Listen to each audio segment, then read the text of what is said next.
My number one secret for taking better photos is to never shoot alone.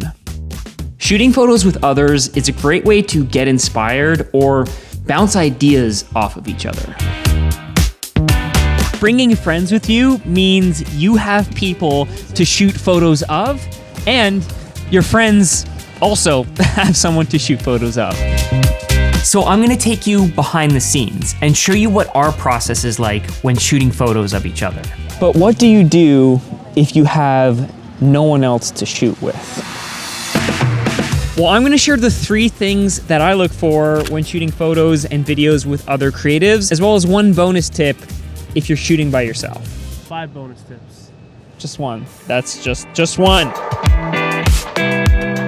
The first thing we look for whenever we're shooting photos together is a good location. Like right now, we're at this scenic Airbnb in the mountains in Quebec. Now, the reason we're here is because it matches the vibe of the photos that we want to take. So if you're doing outdoor adventuring, hiking photos, find a spot in a forest.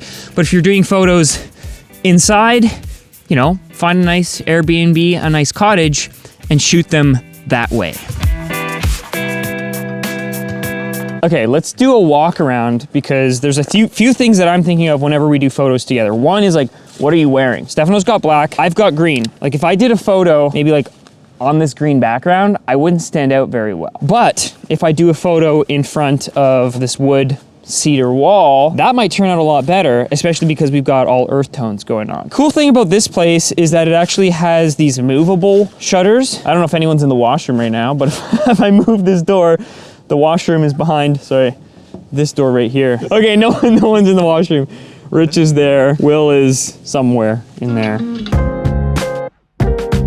So the fun thing about this location is that there are sliding shutters. We didn't like the way that these shutters looked, so we just moved them over so that it was consistent with the deck here. Getting some contrast with the green or Stefano's black maybe will look a little bit better. Should we be doing a shot of someone sitting on the chairs? We can try it. We'll take a seat. It might be weird you alone. Yeah, that's cool. Like the right leg back, the left leg forward. Just like be contemplative. Whenever we shoot lifestyle photos of each other, we'll always trade back and forth. Find a photo that we like, shoot that photo of the other person, and then trade spots. Often the final photo that you see of me on Instagram is also one that I've shot of Stefano or vice versa. Now you go over there for one photo. I wish I had not wearing black pants today and just kneeled in the water. This actually doesn't look too bad with the crossed leg. Okay, look off like over my shoulder, over this shoulder. Okay, now the same thing, just looking straight out. Yeah, put the arm down. Now I just want to get one like top. Look off to where Rich is. Oh, I like these shots a lot. Should we get a laughing one? Yes. Tell me a joke. Okay, I don't know jokes. How do you make me laugh? I don't have any jokes. But they always laugh. As soon as I say it, All right, I don't have jokes, they laugh. The photos are great. They're moody vibes. Yeah, so if you took that one, you put the middle of me on a middle carousel, on the left and the right, you spread it across, and then you kind of overlap it with 2 adjacent photos.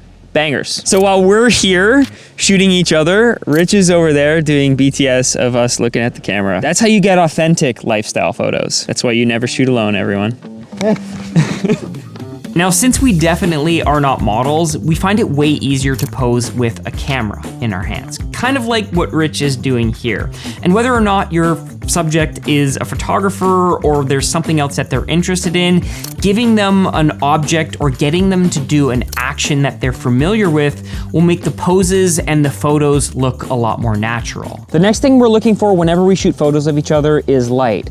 So with Stefano here, I'm gonna get him to stand against the wall and tell him to look down. So if I shoot this, you can see that the combination of his hat plus the direction of the light, it's kind of coming from behind the cottage, is darkening his face. So let's compare that and then look up and to your left versus that. Now he has sunglasses, or he has his glasses on, so we're getting a little bit of a reflection. But the whole idea is that when he was looking down and to the right, his face was in shadow, versus when he was looking up and to the left, he's looking towards the clouds to where the light is coming from. And that way, when we go to edit that photo later, instead of struggling with editing those skin tones to make them look good, the face is gonna be the brightest thing in the scene, and it's gonna be way easier for us to get those skin tones right, for the shadows and everything that are falling on his face to look way better. All right, we found another spot. The house has a little trail, which we're walking down now, and I had this idea to maybe get the house in the top thirds of the frame. I'm gonna get Will, hey Will, to stand where I just was, and I'm gonna go down here and maybe shoot it vertical. So we'll see how that looks. My goal with these photos was to capture more of an environmental portrait. Now I'm shooting wide at 35 millimeters and standing a little bit farther back than what I would normally, with the goal of showing the location and the house that's behind. Admittedly, I don't like these photos as much as I like some of the earlier photos because the leaves on the ground looked a little bit messy. But I'm still following my standard rules of composition, lining Will up according to the rule of thirds, and shooting him against the solid wall portion of the house so that he contrasts a little bit better, and so that we can see the door and what he's walking towards, which also is composed aligned with my thirds grid. Okay, so you saw those photos where we were shooting each other, but what if you don't have one to take photos of you? Well, this is where you can actually shoot alone if you just know one or two little secrets with your camera. Now with Canon cameras, there's the Canon Connect app. That works great if you're within range of your camera, but if you're a little bit farther away and you still want to be able to trigger your camera, or at least have your camera take photos, I use the interval timer. Now what you can do with that is you can go to the back of your camera, you can say, okay, take a photo every 5 seconds, every 7 seconds, every 10 seconds, and then you can set 10 photos or 20 photos or however many you want to take,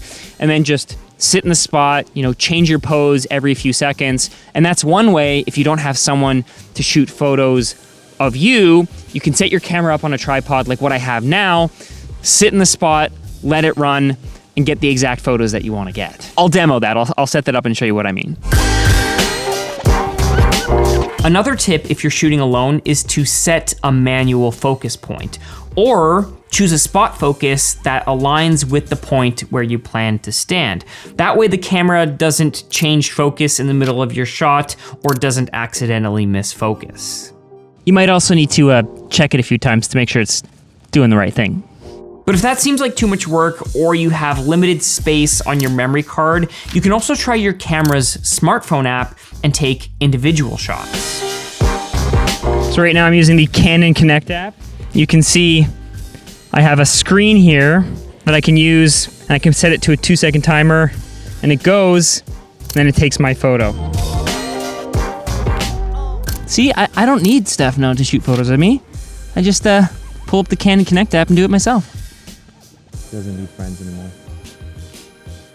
We've moved indoors, and one thing we've done is we've set up a little bit of a scene. So Will is over here, Rich is at the table in the back, and we're gonna try 2 different focal lengths. The idea is that with different focal lengths, you can tell a different type of story. With a tight focal length, like 50 millimeters or 70 millimeters, you could get really up close and personal on your subject, on Will or on Rich. But with 24 millimeters or 15 millimeters, you can capture the entire scene, show the interior, show a bigger picture, and then maybe, put those two together in a little bit of an Instagram carousel to tell a much larger story.